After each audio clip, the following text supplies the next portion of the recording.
Hello and welcome to my lecture review for the CompTIA Security Plus SY0-701. This is a Pearson VUE textbook, which is the cert guide to CompTIA Security Plus. This is written by Lewis Herman, ISBN number 0138293082. So I'm going to be doing lecture reviews for all of the individual chapters. It is imperative that I point out a few things. One of the big ones is, first of all, Pearson VUE owns all copyright of all of this material.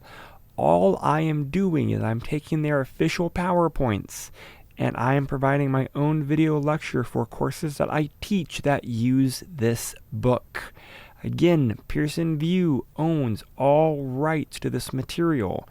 All I am doing is taking their official PowerPoints and providing my own video lecture. So with that said, let's jump in and let's see what we can do. Hello and welcome to Chapter 6, Understanding the Common Threat Vectors and Attack Surfaces.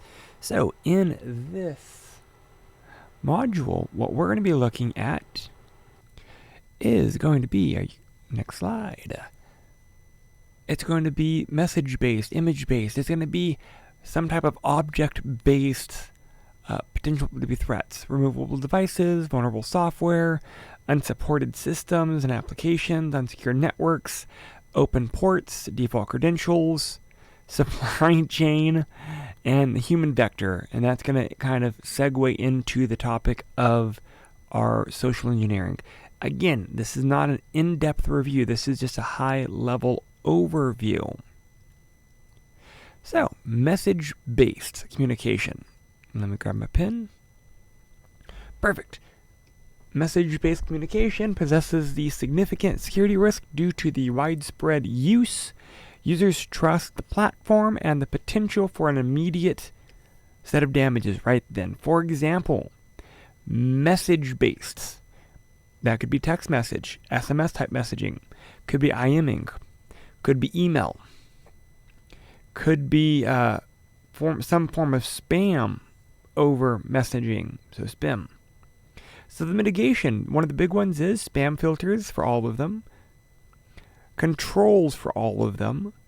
For example, instant messenger, if someone sends you 30 messages in a row within a few seconds, typically the instant messenger software will go, nope, pause. That's going to be that spam filter. We also have an email spam filter, text spam filter, and again, instant messenger. How else can we mitigate this? User training and awareness. We could be talking to our users and training them on how to properly use some of these tools. We can also use secure gateways and third-party email appliances. So this email component, we could do like Barracuda or Office 365 Business, where there is an additional layer of security built in. You pay for it, but it's there. Image-based threats involving digital images. And those images are going to be what exploits the different vulnerabilities in the software and systems. Images and phishing attacks. Images that have embedded malware. So malware that is pretending to be an image, or malware packaged in an image file. Again, easy way for that one, user training and have up-to-date. So this is one of the big ones, up-to-date OS, patches, AV, AM, antivirus, anti-malware, anti-spam. You want to have all of these things up to date and checking or running on a regular basis. You having an antivirus but you never scan, that doesn't help you. So you need to be able to set the scanner. We also have file-based threats. That's going to leverage the file format, such as a Word document or JPEG, and they can hide harmful items like scripts and other malware inside of them. Basically, this is could be a form of stuffing or stenography. We could be hiding extra code inside of a Word document or a JPEG. Basically, what this is called is taking the malicious code and embedding it within or attached or have it create part of the object or the file. You distribute that via email or messenger, and then once someone opens it or looks at it, then compromise. User training is a big one. Restrict file permissions. Don't allow all files to be downloaded. File scanning, that's a big one. I worked with one organization. Everything coming via email had to be PDF. And then the PDFs all got converted back to PDF. So if you sent a file, a PDF file, resume, it would go through the system and the system would repackage it as a PDF. If you sent a Word document, it would repackage it as a PDF. It repackaged everything as a PDF.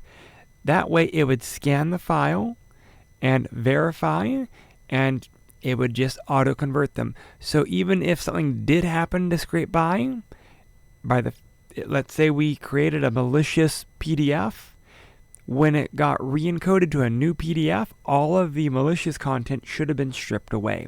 So there's a lot of protections here if we follow best practices. But what other threats are out there? Phone calls are a big one. They can involve malicious activities conducted through phone calls. Again, it's not going to be technical, like they're not going to transfer malware over a phone call, but it's more like social engineering. It's manipulation. So attackers will aim to deceive or manipulate individuals to get information out of you. They might be posing as a trusted entity or your bank that steal things from the end user. Again, mitigation is user training and awareness. Sometimes secure call authentication based systems. And then again, report suspicious calls.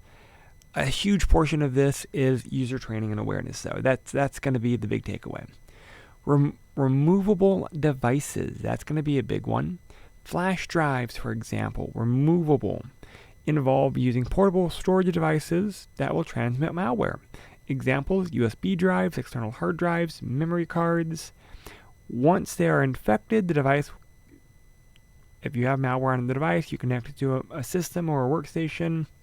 It may execute malware code and spread malware to the connected systems. If I give you a malicious flash drive, you don't know, you plug it in, it just cascades from there. Mitigation, user training and awareness. You could scan automatically all external devices for malware, or you can restrict usage of those devices. It really just depends. In reality, again, user training and awareness is going to be a big one. There's always going to be ways to get around file scanning and restrictive device use. User training is typically by far the best option. What's interesting is it's not always just the hardware. Software could be very vulnerable. Software has lines of code, tens of thousands, if not millions, if not tens of millions of lines of code. So typically, vulnerable software does have flaws. Again, it could be the code itself or the design or the implementation. So, two approaches to help protect vulnerable software. We can have application checking on the client side. That will include installing software agents on a client device for active monitoring and protection, looking specifically at software. Or we can have an agentless security that's going to be more centralized, and it then would enable monitoring and protection without installing any type of software on the client device. There are a lot of vendors out there that will check for vulnerable software that is running. Unsupported systems and applications. This is going to be normally an age thing. Unsupported systems could be that they're just end of life or end of support. Applications, again, could just be due to lack of regular updates, they're just not functional. End of life, EOL. End of support, EOS. typically what happens when something is end of support, they stop making patches and updates for it. That way, the software and hardware no longer is as secure as they should be. We also have things like unsecured networks, and that could be both wired and wireless networks that are just not protected well. So, wireless networks, they're going to be vulnerable to unauthorized access, eavesdropping, if they're improperly configured. A big one is they might be using WEP or WPA1. Keep in mind, an unsecured network is any network that lacks the appropriate controls. A wired network, while it is inherently more secure than a wireless network, it can still be vulnerable without proper segmentation and access controls. VLANs, ACLs are a great way to ensure segmentation, and VLANs for segmentation, ACLs for access controls.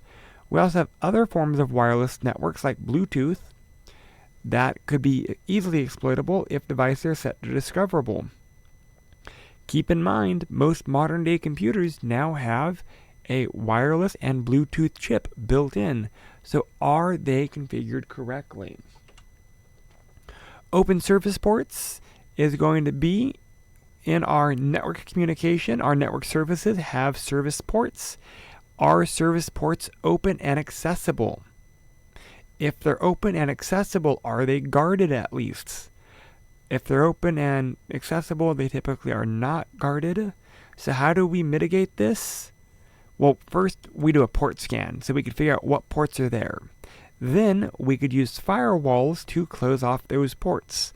And then we continue to monitor and log all of the concerns so that we can get those ports, those vulnerabilities of those open ports mitigated. But again, it's a continual monitor, log, review, check, rinse, and repeat. So what's scary is network service ports being open. Most network staff should be able to identify and mitigate those. But then we have things like default credentials. Like, we know that the first thing we want to do is change the default credentials, because those are the simple default passwords and usernames that are shipped with all hardware and software. So if I want to find a Sharp printer, for example, I could just Google default credentials for Sharp XYZ, and we get them. It's not Sharp's fault or responsibility to change the passwords. It's ours. And oftentimes, we don't do it. So default credential poses a significant risk because they're known, and often they're not changed. Credential harvesting is extractable and actually exacerbates the problem because the attackers will post to have harvested usernames and passwords on platforms, and they'll just be out there. Assuming that they are not the default credentials, it could just be credentials that they've harvested. And it happens. Supply chains. A supply chain is a network of organizational resources, processes that are involved in creating, producing, delivering some type of product or service. In this category, broadly, we have managed service providers, MSPs, outsourced or third-party IT companies, essentially. Vendors, these are companies providing product or services to other businesses. Suppliers are providers of raw material or other miscellaneous components for manufacturing of something. So as we move past our third parties, we can start talking about social engineering and the human side. The humans are the individuals that can be manipulated.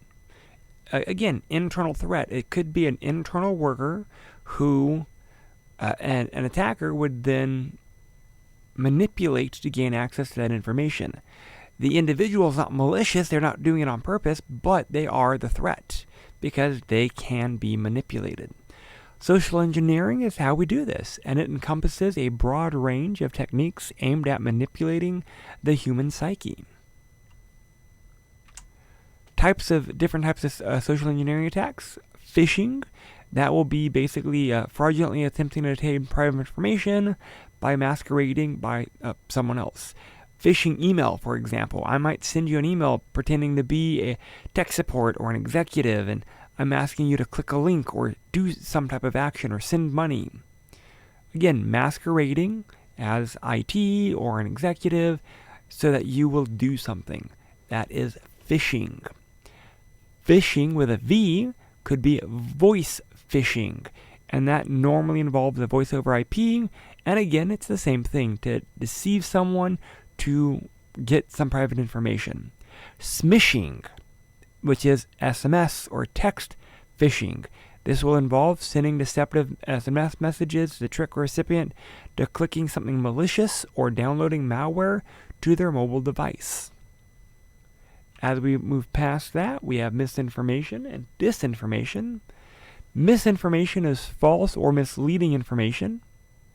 Disinformation is false or misleading information that is intentionally deceptive. Impersonation involves pretending to be someone that you're not. Business email compromise is a sophisticated scam that compromises a legitimate account to conduct unauthorized transfer of funds. I've actually had this one happen a few times, not to me, but to one of our customers. Someone called the bank pretending to be the CFO, had all of the information, provided all information to the bank, but luckily we had an additional layer of control, which was even if someone called into the bank, had all the correct information, everything was given a 48-hour hold. So no transfers could be done the same day. They actually had to wait 2 days. And verification by a callback to an authorized number had to take place before the transfer finalized. Well, the attacker didn't realize that. They called the bank, pretended to be the CFO. They started a transfer. And then when it didn't go through, they got really mouthy and verbally abusive. And the bank said, guess what? You're the one that set up these controls. Nothing we can do. And luckily that saved us $500,000. At the time, the CFO wasn't happy that we had to set up those controls.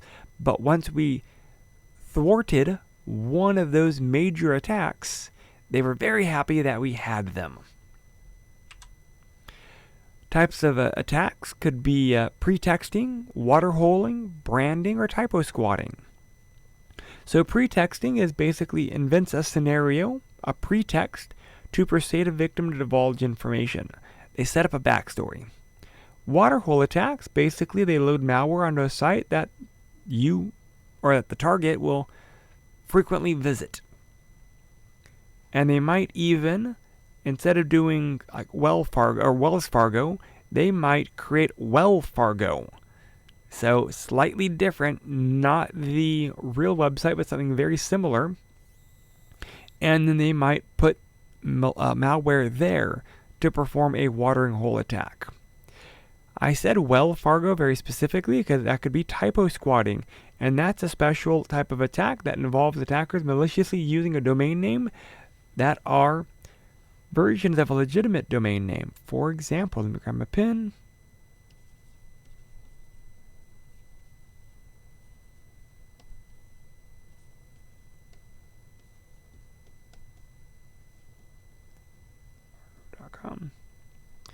One's Wells Fargo, one is Wells Fargo.